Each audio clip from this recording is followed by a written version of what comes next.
Olá, muito boa tarde. Espero que estejam todos bem. O meu nome é Magda Fernandes. Eu fui convidada pelo Paulo Valério para fazer a moderação deste segundo workshop organizado pela APDIR.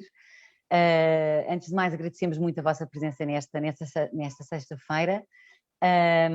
Hoje temos como convidada a doutora Ana Filipa Conceição, que é docente universitária, também membro e associada da associação, da APDIR, que no âmbito deste conjunto de workshops organizado e como preparação do Congresso Nacional de Direito à Insolvência, que irá ocorrer no dia 26 de março, também aceitou colaborar aqui com a nossa associação, submetendo no fundo aqui esta exposição a um tema que tem estado na ordem da mesa nos últimos tempos, e já não assim tão há pouco tempo, que é a nova diretiva de insolvência, que, como saberão, não foi ainda transposta para o ordenamento jurídico nacional e que tem criado, obviamente, grandes, discussões e interpretações, que com certeza a doutora Ana Filipa ajudará, pelo menos aqui no pouco espaço, apesar de tudo que temos, ajudará a dissecar e a ajudar. Portanto, sem vos tirar muito mais tempo, agradeço a vossa presença e aproveito para passar a palavra à doutora Ana Filipa para iniciar a sua apresentação. Muito obrigada, Ana, e boa tarde. Obrigada.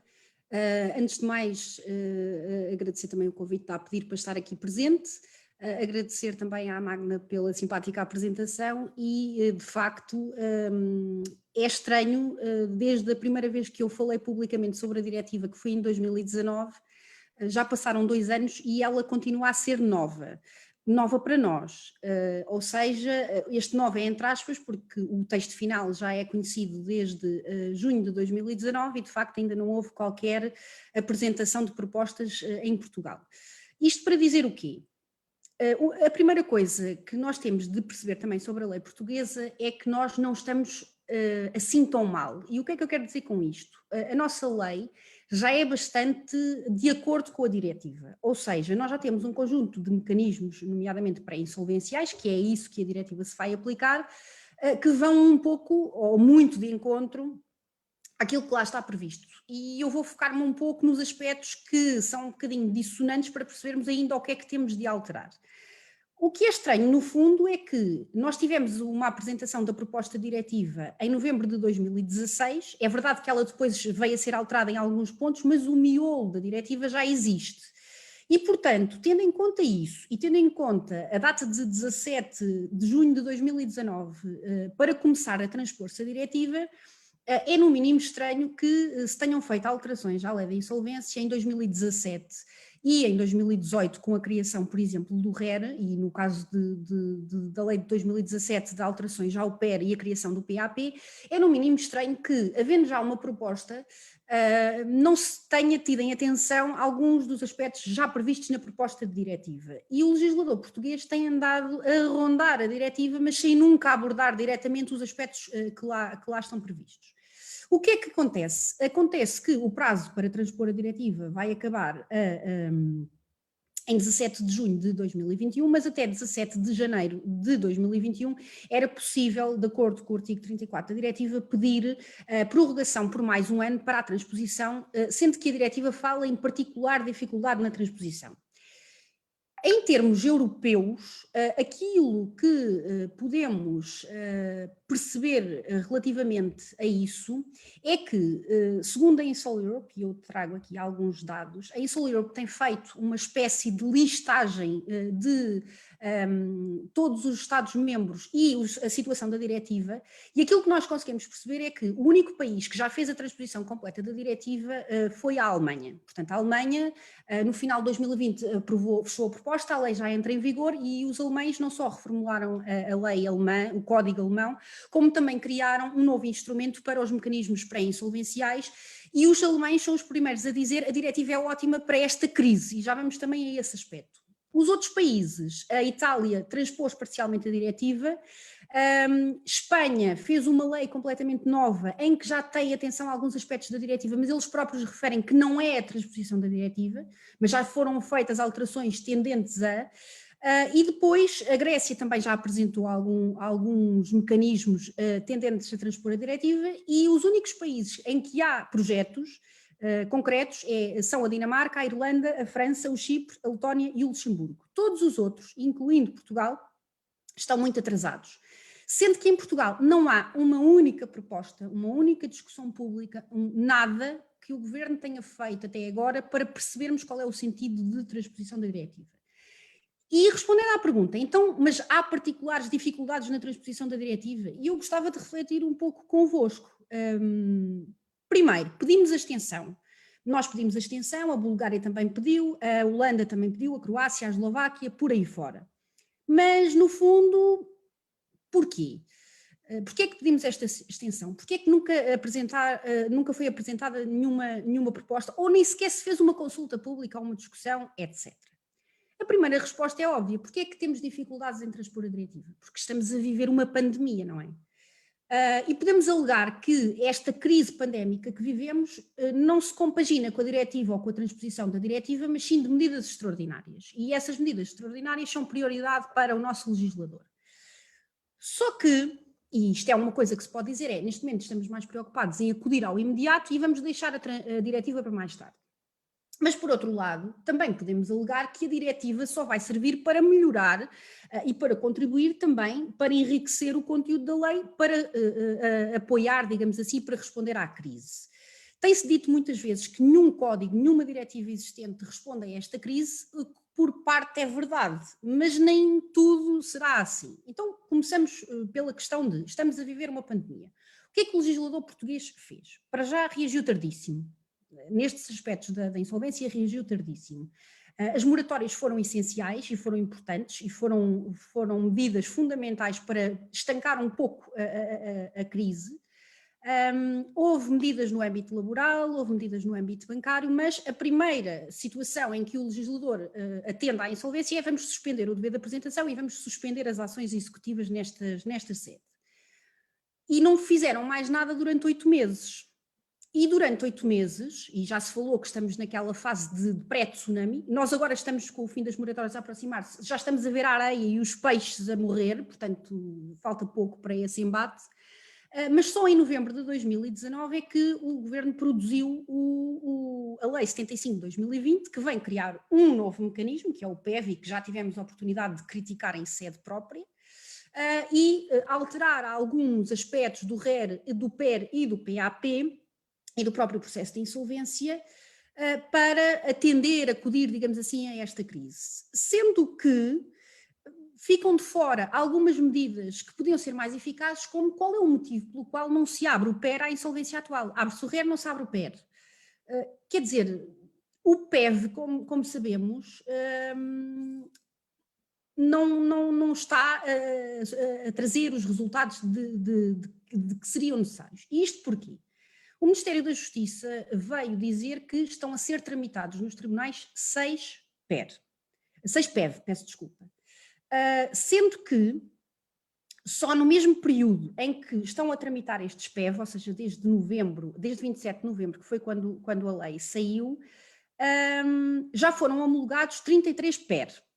Ou seja, neste período de novembro até agora fevereiro, estes dados estão atualizados, foram homologados 33 PER.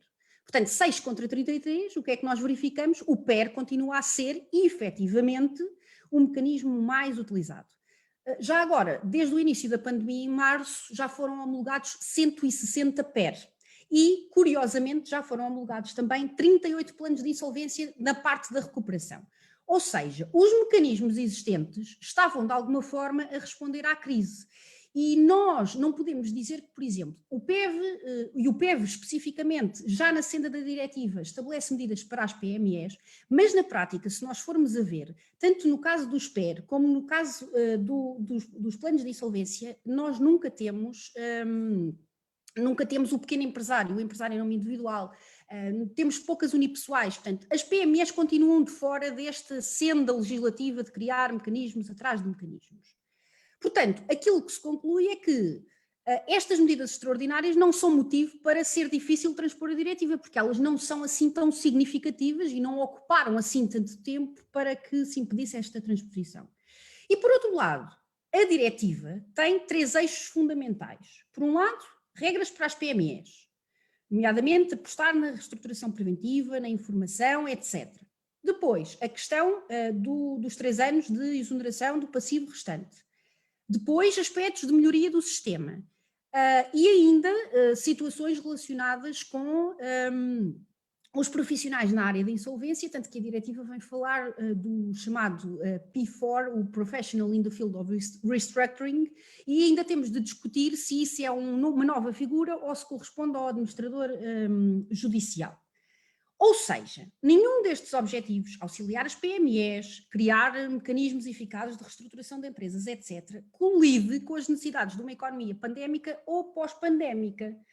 A única que nós podemos dizer que poderia colidir é a questão da reestruturação forçada e das classes de credores. Porquê? Porque isso vai ser muito difícil para Portugal, porque nós vamos deixar de ter a extensão automática dos efeitos do plano em PER estendidos aos credores que não negociaram. E isso é algo que vai dificultar muito a legislação. A aprovação, aliás, e a recuperação das empresas. É esse o único aspecto que me parece lógico de adiarmos a transposição da diretiva para conseguirmos salvar, digamos assim, mais empresas. Mas isso não impede que se apresentem propostas, e é isso que falta fazer. Ou seja, nós vamos voltar a ter uma apresentação precipitada de propostas, sem grande discussão, e provavelmente vamos ter uma transposição da diretiva na mesma, à pressa. Porque agora é que vamos ter de lidar, os tribunais vão ter de lidar e os operadores vão ter de lidar com esta hecatombe que aí vem de insolvências. Ora bem, o que é que nós temos em termos de diretiva? Entrando agora nos aspectos relacionados com os eixos principais da diretiva. A nossa legislação, como eu referi há pouco, é bastante atual. Nós temos muitos mecanismos de recuperação. Temos o PER, temos o PAP, temos o RER, agora temos o PEV, ainda temos o plano de recuperação, o plano de pagamentos no processo de insolvência. O que não nos falta são mecanismos. Mas o que nos falta, efetivamente, é nós percebermos se estes mecanismos têm sucesso ou não têm sucesso. Acabou-se com o CIREV, por exemplo, que nos seus 5 anos de vigência salvou supostamente 600, teve aliás 600 processos, tendo salvo mais ou menos 300 empresas. Salvo no sentido de se aprovar o acordo, não sabemos efetivamente se elas sobreviveram. Mas efetivamente o CIREV tinha uma coisa que, como vamos ver, agora aparece na diretiva e que aparece no PEV como uma grande novidade, que era a análise da viabilidade daquele plano. Portanto, dizer-se que nunca se teve nenhum mecanismo em que se analisasse uma viabilidade, quer dizer, o IAPMEI fazia uma avaliação prévia e dizia logo se sim ou se sopas. Nós não sabemos se o PER é melhor que o plano de recuperação, não sabemos, não temos dados concretos, não há cruzamento de dados, não sabemos quantas empresas insolveram a seguir, quantas se salvaram, quantos postos, não há estudos concretos para perceber se há eficácia ou não dos mecanismos. São uns atrás dos outros, sem que se perceba se funcionam ou não.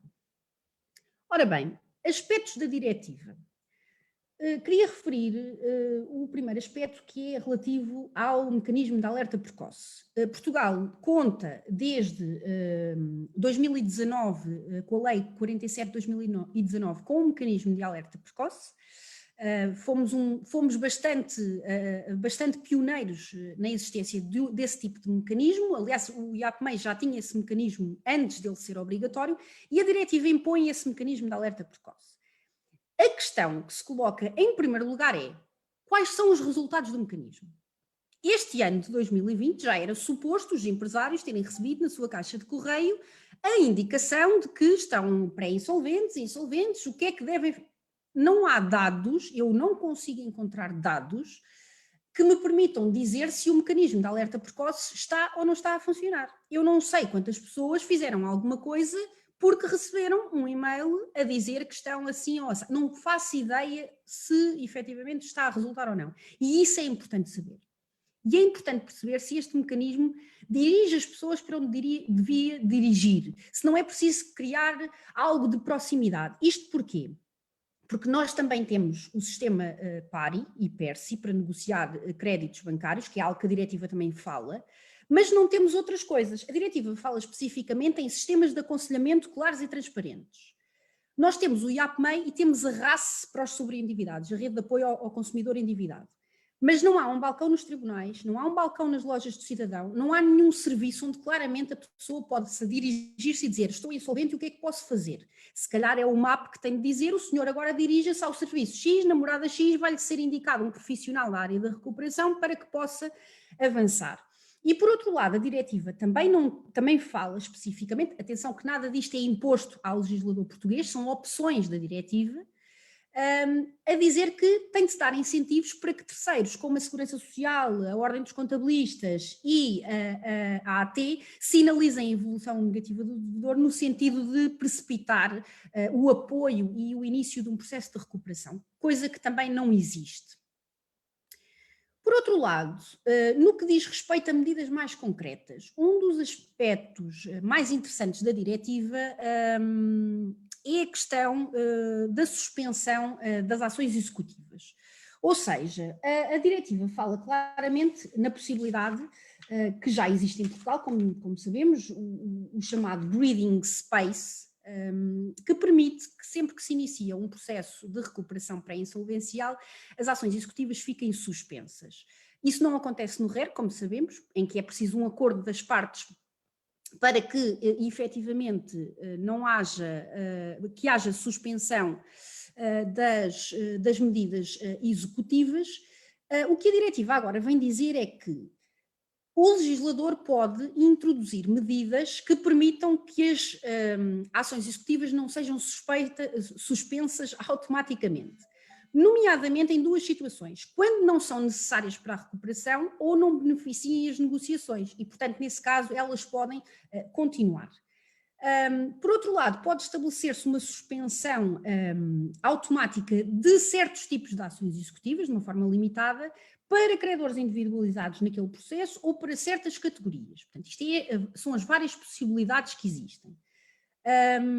Depois, os credores trabalhadores, os créditos laborais, podem não ser afetados por esta suspensão automática, a não ser que se assegure no plano proposto e que deve ser entregue previamente, se assegure o seu pagamento da mesma forma que seria feito com a ação executiva.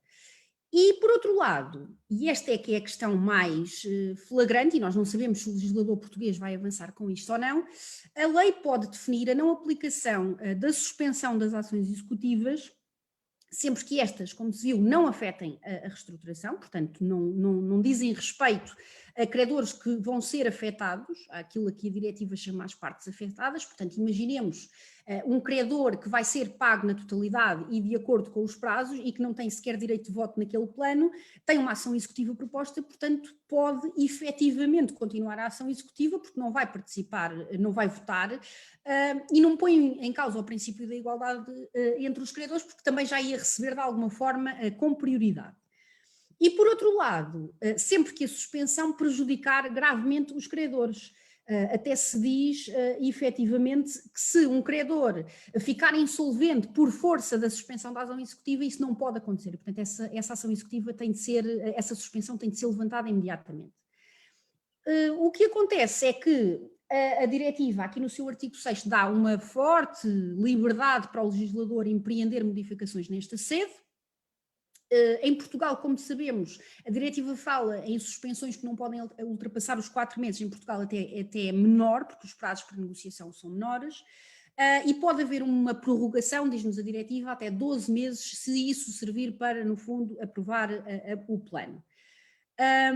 E por outro lado, credores determinados ou o próprio profissional no âmbito da reestruturação ou o próprio devedor podem pedir para levantar a suspensão de certas ações executivas. Isto porquê? Porque entendem de facto que não é relevante ter aquela suspensão para aquelas negociações ou porque efetivamente já não vamos conseguir concretizar essas mesmas negociações.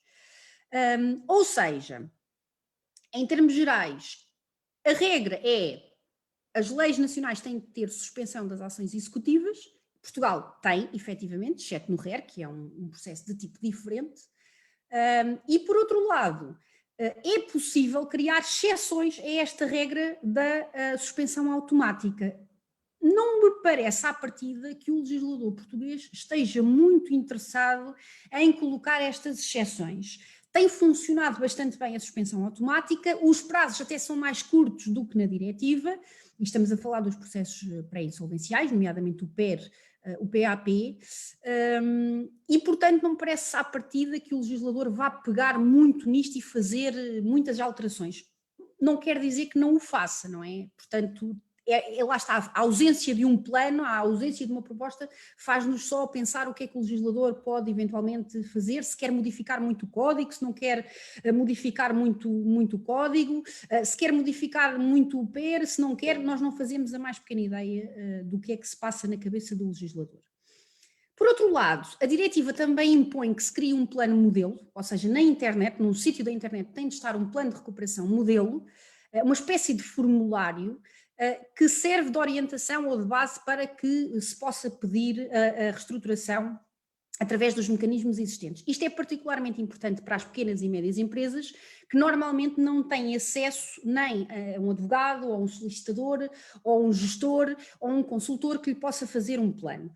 E, portanto, neste caso é importante para perceber o que é que eu posso fazer, o que é uma moratória, o que é um perdão, como é que isto vai funcionar, etc., sem prejuízo, claro, depois de ter de demonstrar a viabilidade daquele plano em concreto. Depois, sempre que os planos tenham de ser homologados judicial ou administrativamente, em Portugal judicialmente, o PER e o PAP, e o PEV também, exige-se que seja o plano acompanhado de um conjunto de documentos, sendo que o próprio autor do plano tem de dar um parecer no sentido de explicar porque é que a empresa é viável e de que forma é que aquele plano vai evitar a insolvência do devedor. Não nos podemos esquecer que a diretiva põe a sílaba tónica nos mecanismos pré-insolvenciais. Nós já temos uma forma de homologar muito estruturada, ou seja, os princípios a que o juiz obedece para homologar os planos já está muito estruturada, e efetivamente é acrescentar mais este documento em que o devedor no fundo acaba por explicar a viabilidade, o que na prática já acontece na proposta de plano que aparece, por exemplo, no PER. O mais interessante aqui, e recordo-me, por exemplo, que a lei espanhola dá esta definição, é saber o que é a viabilidade da empresa. E, curiosamente, a viabilidade da empresa aparece pela primeira vez no PEV, em que o juiz tem de analisar a viabilidade da empresa. Ora, a viabilidade da empresa é um conceito indeterminado que pode ser muita coisa. Sendo que podemos elaborar em termos económicos, podemos dizer que é um conceito relativo ao valor de mercado daquela empresa, a sua capacidade de gerar riqueza, o ambiente onde ela está envolvida, os seus bens, naquela lógica de se vendermos a empresa em comparação com a liquidação, se há valorização ou não. Mas basicamente aquilo que tem sido até agora mais importante, até para os tribunais, é se os credores dão um voto de confiança a este devedor, se eles aprovam este plano, então há viabilidade. E parece-me a mim que essa lógica é que deve ser a lógica a seguir, isto é, não devemos encher a lei com critérios, com definições de viabilidade, quando na realidade os juízes, e muitos juízes afirmam isto, que dizem, nós temos de nos preocupar com a legalidade do plano, mas se os credores aceitam que este plano é viável, nós não devemos efetivamente precipitar-nos para dizer se é ou se não é. E depois temos um problema que é, os juízes estão preparados para isto? Estão preparados para analisar estas questões? Os juízes na área do comércio são de direito. Os gabinetes ainda não estão preenchidos com os técnicos que foram prometidos no orçamento do ano passado e que supostamente iam começar a ser contratados este ano. Aliás, o Ministério da Justiça, não tenho conhecimento ainda do concurso aberto, mas falou-se, saiu em Diário da República, que íamos começar a contratar os gabinetes especialistas para os juízes, mas efetivamente um juiz neste momento terá de ter formação específica para verificar o que é a viabilidade, a não ser que não se define essa viabilidade e que se diga, os credores aceitam, está tudo legal, em conformidade, não há nenhuma queixa, não há nenhum credor a dizer que fica prejudicado, portanto à partida a empresa será viável. Mas o aspecto, ainda assim, ainda tenho tempo, o aspecto mais relevante nesta matéria toda, e é aquele que no fundo pode abalar o sistema, é a questão do artigo 15º da diretiva. E o artigo 15º da diretiva diz especificamente que o plano, quando é homologado, só abrange as partes afetadas. O que é que isto quer dizer? quer dizer à partida, e a definição de partes afetadas é dada logo no início da diretiva, quer dizer isto que só se pode aplicar o plano e os seus efeitos aos credores, incluindo, se aplicável nos termos do direito nacional, trabalhadores ou categorias de credores, detentores de participações cujos créditos ou interesses, respectivamente, sejam diretamente afetados por um plano de reestruturação. Ou seja, aquela eterna questão de saber a quem se vai estender os efeitos do plano, se efetivamente a homologação se estende a quem não participou nas negociações. Como sabemos, em Portugal é pacífico que isso acontece. Aliás, um dos efeitos do sucesso do PER tem sido precisamente esse. Aprovando-se com as maiorias previstas na lei, estende-se aos credores que nem sequer participaram nas negociações. Isso não acontece, por exemplo, com o RER, e tem-se visto que o RER, em 2 anos, o número, não conheço o número de cor, penso que talvez 3 dezenas, 4 dezenas, mas é absolutamente irrisório face a todo o elan que apareceu à volta do RER. Mas isto para dizer o quê? A diretiva pura e simplesmente diz não pode haver extensão automática dos efeitos de um plano às pessoas que não participaram sequer na sua negociação, portanto, as pessoas que estão afastadas. Nós sabemos que os efeitos disto podem abalar o sistema português. E podem abalar o sistema português porquê? Porque isto vai implicar que o plano para afetar quem não participou nas negociações tenha de ser suprida à vontade destas pessoas judicialmente, ou seja, o tribunal vai ter de fazer um suprimento judicial desta vontade de quem não participou, votou contra, etc. Portanto, isto vai provocar o quê? É preciso também, obrigatoriamente, constituir-se classes de credores, que é também uma novidade no direito português, não tem a ver com as classes que já estão previstas na graduação, tem a ver com classes para votar os planos. Isto vai implicar também modificações aos votos e à percentagem de votos necessários para aprovar os planos e vai implicar o tal suprimento judicial. Portanto, há aqui uma pequena avalanche no direito português. Ora bem, será que isto vai ser um problema ou pode fazer parte da solução? Nós não podemos ser muito, e a doutrina tem dito que isto efetivamente pode ser prejudicial para a recuperação em Portugal, mas também temos de ser um bocadinho otimistas. Primeira questão, classes de credores para votar. Deixam de votar os credores afetados todos ao mesmo tempo e com os votos a valer apenas a percentagem do seu crédito, mas vamos dividir os credores em classes. Sendo que o que a diretiva diz é que estas classes têm de ser constituídas com base em interesses comuns, suficientes interesses comuns, é isto que a diretiva vem dizer, e com base em critérios verificáveis. Portanto, não é cujo nome começa em A e acaba em E, e depois os outros votam a seguir. Não, são critérios objetivos, critérios verificáveis, em que se indica que aquelas pessoas têm efetivamente interesses em comum e que devem ser todas agrupadas naquela classe. Para o plano ser aprovado, deixa de se ter uma votação global e passa a ter-se classes a votar, sendo que o plano só é aprovado se uma percentagem dessas classes aprovarem o plano favoravelmente, ou votarem favoravelmente o plano. Mas a diretiva não impõe que sejam sempre as mesmas classes ou que as percentagens sejam as mesmas. Vamos desmontar isto um bocadinho. Primeiro, sempre que estamos na presença de pequenas e médias empresas, pode-se abolir a criação de classes e manter tudo como está a nível da votação, não a nível da extensão dos efeitos do plano. Nas outras situações, podemos então constituir classes de credores. O mínimo que a diretiva impõe é credores garantidos para um lado e os restantes credores para o outro. Por exemplo, em Espanha, estou-me a lembrar, adotou-se o critério de credores financeiros, credores não financeiros, sendo que os credores financeiros, efetivamente, na maior parte dos casos, e é referido na lei, terão de ter garantias. Ou seja, porquê é que isto tem de acontecer? Porquê é que os credores garantidos têm de estar mais protegidos e ter uma classe à parte? Por causa do crédito, porque senão não há concessão de crédito, não é? O próprio Banco Mundial, cujos princípios estão agora a ser revistos, vem dizer é preciso dar crédito às pessoas, se a banca, se os credores financeiros não tiverem garantias, não vai haver crédito barato para ninguém. Depois, por outro lado, podemos criar classes de créditos laborais, credores financeiros, fornecedores, as classes dos sócios e detentores de participações, as classes das pessoas especialmente relacionadas com o devedor. Estou-me a lembrar, por exemplo, já disse isto em sede pública, na Polónia temos classes para os agricultores, fornecedores de agricultores, por aí fora. Por outro lado, e isto nós não fazemos ideia o que é que o legislador português vai fazer, parece-nos a nós que quanto menos classes se criarem, talvez seja mais fácil fazer as negociações. Por outro lado, dentro de cada classe não se pode exigir mais do que 75% para aprovar o plano, que também está um bocado em linha de conta com aquilo que nós já temos. E, portanto, depois, se são 75%, se são 50%, se têm de votar 2 classes ou 3 classes, isso ainda não fazemos ideia, porque a diretiva também nos dá essa liberdade. Por outro lado, basta pensarmos que se calhar isto não é um grande problema, porquê? Porque nos planos de recuperação, muitas vezes, nós não temos os credores garantidos a votar porque os créditos não são afetados. Ou seja, esta questão, vamos criar 2 classes e depois vão estar uns contra os outros, não será bem assim porque muitos deles nem sequer vão votar.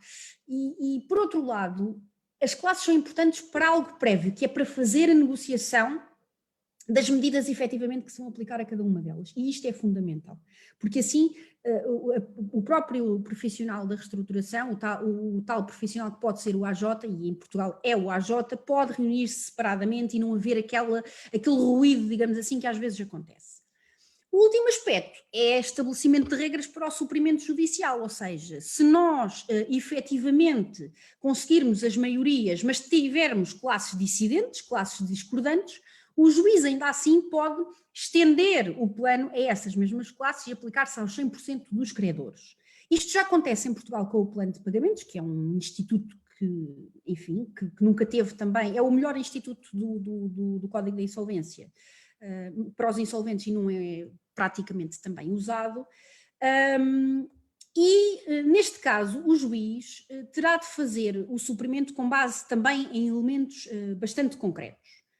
O que é que acontece? Acontece que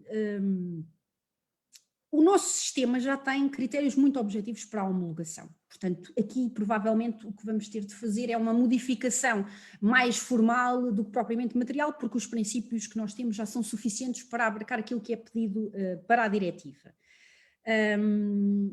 Mas a questão é que o Tribunal acaba por ter de fazer uma análise prévia. Ou seja, o Tribunal, quando vai verificar se vai fazer o suprimento judicial ou não, o que a diretiva nos vem dizer é que, por um lado, o juiz tem de analisar um conjunto de requisitos.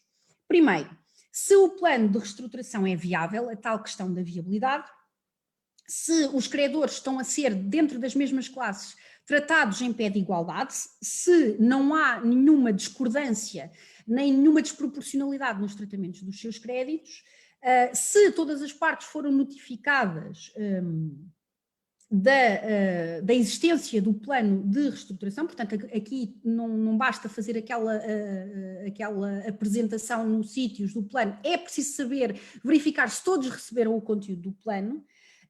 E também tem de se verificar, e este aspecto é muito interessante e muito importante, o juiz vai ter poderes para verificar se os novos financiamentos, se o new money é essencial ou não é essencial para aquela reestruturação do plano, porque, como sabemos, estes credores financeiros acabarão por ter algumas benesses e estarão com prioridade relativamente, por exemplo, no caso de sobrevir à insolvência dos trabalhadores quando são créditos privilegiados.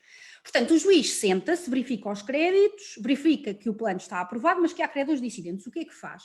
Analisa a viabilidade, analisa todos estes aspectos e depois verifica efetivamente que estas classes estão em consonância umas com as outras e se dentro de cada classe efetivamente houve comportamento estratégico, não houve comportamento estratégico, se as negociações foram efetivamente feitas com toda a informação. Portanto, no fundo, o que o juiz tem de ter aqui é um pouco mais de poder para perceber como é que se chegou àquele resultado final.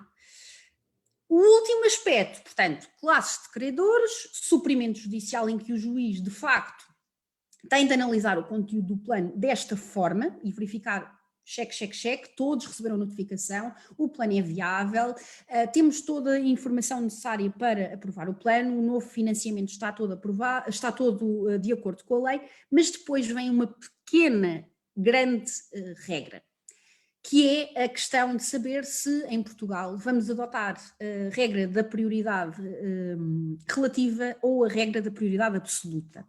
O último reduto que está entre o plano ser estendido ou não aos outros credores, o último reduto para que o juiz aprove o suprimento é o artigo 11º da diretiva, nomeadamente o seu número, a sua linha B, que é o seguinte.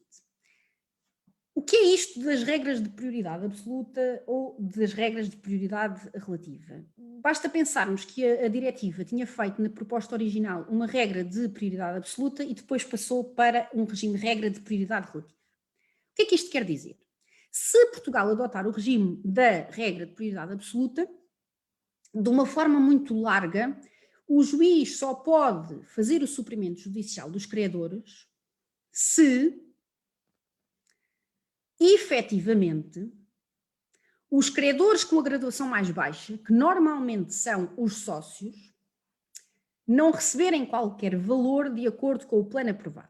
Ou seja, o plano não pode ser imposto a outros credores se os sócios conservam as suas participações ou quando, mesmo assim, recebem parte dos seus créditos. O que é que isto quer dizer? Quer dizer que, havendo classes com prioridade, a forma como o plano paga aos vários credores é sempre a regra estabelecida, por exemplo, no CIR, credores garantidos, privilegiados, comuns, subordinados. O plano nunca pode ser aprovado se efetivamente os credores subordinados receberem algo, ou se, como sabemos, em regra são perdoados, ou se receberem parcialmente antes dos restantes credores estarem pagos. Isto é a regra da prioridade absoluta. No caso da regra da prioridade relativa, o que se vem dizer é: pode o Tribunal aprovar o plano e submetê-lo à extensão a todos os credores, se ainda assim a graduação não for totalmente respeitada. O que é que isto quer dizer de um modo muito simplificado? O plano é válido se as classes mais graduadas receberem sempre mais do que as classes menos graduadas. Ou seja, mesmo que os sócios conservem as suas participações ou de alguma forma recebam até antes dos credores graduados, estes vão sempre no final receber mais do que os sócios da empresa ou do que os credores subordinados. O que é que acontece? Acontece que, neste caso, os credores financeiros podem não querer arriscar neste plano porque efetivamente vão querer sempre receber antes, por exemplo, dos sócios. Isto é arriscar um bocadinho, o legislador vai ter de ponderar muito qual é que é a regra que vai adotar. E, para além disso, isto é muito controverso. Porquê? Porque adotar uma coisa ou outra é pôr um regime mais favorável ao devedor ou mais favorável ao credor. E nós já sabemos que num contexto europeu o que é que isto significa? Fórum shopping. Portanto, se pusermos uma lei com base na regra de prioridade absoluta, é mais favorável aos credores. Se pusermos uma regra de prioridade relativa, é mais favorável ao devedor e se calhar tornamos-nos atrativos para, já que o Reino Unido agora não faz parte da União Europeia, podemos receber insolvências internacionais através de fórum shopping, porque a nossa lei é mais favorável ao devedor. Isto, no fundo, acaba por criar competição entre os países e não me parece que fosse isso que se pretendia. Esta questão foi bastante polémica na altura e não fazemos ideia do que é que o legislador português quer fazer. Só duas notas finais, porque o tempo já vai longo. A questão da exoneração do passivo restante passa a ser o máximo de 3 anos. Esta medida poderia perfeitamente ser implementada já, poderia perfeitamente ter sido implementada com as medidas extraordinárias em novembro. É um disparate absoluto termos 5 anos de exoneração de passivo restante, já se anda a dizer isto há anos, pelo menos na União Europeia desde 2014.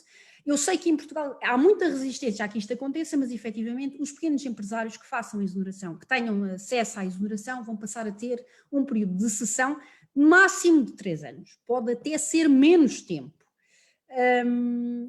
E espera-se também que o legislador estenda esta regra, como a diretiva permite, aos consumidores que vão ser, sem dúvida, os primeiros a insolver em massa. E para terminar, quando se fala no tal P4, o Professional in the Field of Restructuring, estamos a falar do nosso AJ, vamos repristinar os especiais poderes de gestão, ou se calhar dávamos aqui um twist ao mediador de recuperação de empresas, já que temos praticamente 100 pessoas cheias de conhecimento e que ainda não tiveram uma única nomeação. Porquê? Porquê é que estas pessoas que têm competência para auxiliar com proximidade, porque estão espalhados pelo país inteiro, os pequenos empresários, porque é que não estão ligados ao PER, porque é que não estão ligados não só ao RER, mas mesmo ao processo de insolvência, repensar claramente esta noção de profissional do campo da insolvência. Uma nota final, muito curiosa, é que nós ainda não transpusemos esta diretiva e já há outra diretiva in the making, ou seja, já está em questionário público, digamos assim, uma nova diretiva na área da insolvência, desta vez para o processo de insolvência, para resolver questões como a harmonização da resolução de negócios em benefício da massa, da responsabilidade dos administradores, por aí fora. Ou seja, ainda não transpusemos uma, já estamos na senda para existir outra e estamos no fundo a ficar um pouco para trás e a sensação que me dá é que temos de fazer uma certa pressão para que haja uma proposta concreta em breve. E obrigada a todos, espero que não tenha sido muito maçadora. Muito obrigada, Ana, não foi, obrigadíssima, não foi nada amassadora, pelo contrário, pelo menos penso que tivemos aqui um bom público a assistir, apesar de ser sexta-feira e apesar da hora. Eu, se começasse a colocar questões, enfim, nunca mais daqui saíamos. São vários assuntos e assuntos muito importantes que a doutora Ana aqui nos coloca e dos quais eu também partilho. No fundo, perdemos ali uma oportunidade nas alterações de 2017 e estas últimas para já inserir definitivamente alguns conceitos de que já tínhamos conhecimento e que já poderiam ter feito parte das últimas alterações do Código de Insolvência e, portanto, assino e subscrevo de forma ainda que crítica, obviamente, mas completamente aquilo que aqui referiu. Esperemos que o nosso legislador seja, ou tente ser agora, um pouco mais sensível aos momentos que estamos a passar, porque efetivamente a pandemia pode servir para atrasar, mas também devia servir precisamente para apressar as necessidades com as quais as nossas pequenas e médias empresas, e não só, e os particulares, se vão também confrontar agora nos próximos tempos, e já estão a confrontar-se ao longo do ano passado e deste. Porque naturalmente o palco é obviamente aqui também das pessoas que estão a assistir, aproveitava para questionar quem está a assistir, se quiser colocar alguma questão ou ver esclarecido algum aspecto da apresentação da doutora Ana, poderá fazê-lo nomeadamente aqui no bate-papo, no Zoom, ou na nossa página, na página de Facebook da A Pedir. Até ao momento, a doutora Ana é sempre tão clara e tão corrente que é muito fácil compreender aquilo que foi explicado. Não tenho não tenho muitas questões, penso que não foram colocadas questões.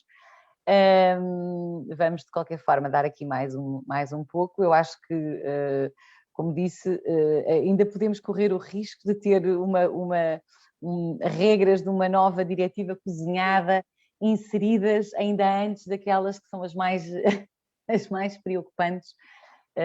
O que não deixa de ser, enfim, curioso. Eu também aproveitava só para dizer mais uma coisa. Eu acho que estamos numa senha de harmonização que também não era assim tão necessária. Ou seja, queremos de alguma forma harmonizar aspectos que não precisavam de ser harmonizados, nomeadamente nesta área da recuperação em que, no fundo, as necessidades dos países são completamente diferentes. Nós sabemos, por exemplo, na Holanda estão agora a preparar de legalizar, ou seja, de pôr por escrito acordos que fazem informalmente há anos, não é? Portanto, não haveria necessidade de terem de o fazer porque há uma diretiva. Não sei até que ponto é que não há aqui uma espécie também de exagero e temos de ter algum cuidado e, por exemplo, no caso desta nova diretiva há um inquérito a correr, já respondi também a esse inquérito e toda a gente deveria fazê-lo, também para percebermos que nem tudo é harmonizável e não é suposto ser tudo igual na União Europeia. Também deixar aqui esta nota, esta diretiva é muito boa, esta que temos em mãos. Tenho algum receio que a outra seja muito impositiva e que venha criar alguns constrangimentos a nível depois da transposição. Naturalmente, até da aprovação a nível e Ana, foi um ponto que eu acho que é muito importante, sobretudo nesta fase, e sem prejuízo daquilo que já se estabelecia relativamente às empresas, mas também relativamente, por exemplo, à exoneração do passivo restante, que é algo que já dá bastante, assim, enfim, que o período que aqui é considerado como um período de sessão, o período até à exoneração, é manifestamente, ao passo que nós temos de facto normas já no nosso direito nacional que são manifestamente desenvolvidas e que já vão muito ao encontro daquilo que promove a própria diretiva. E, portanto, mas nesta área não.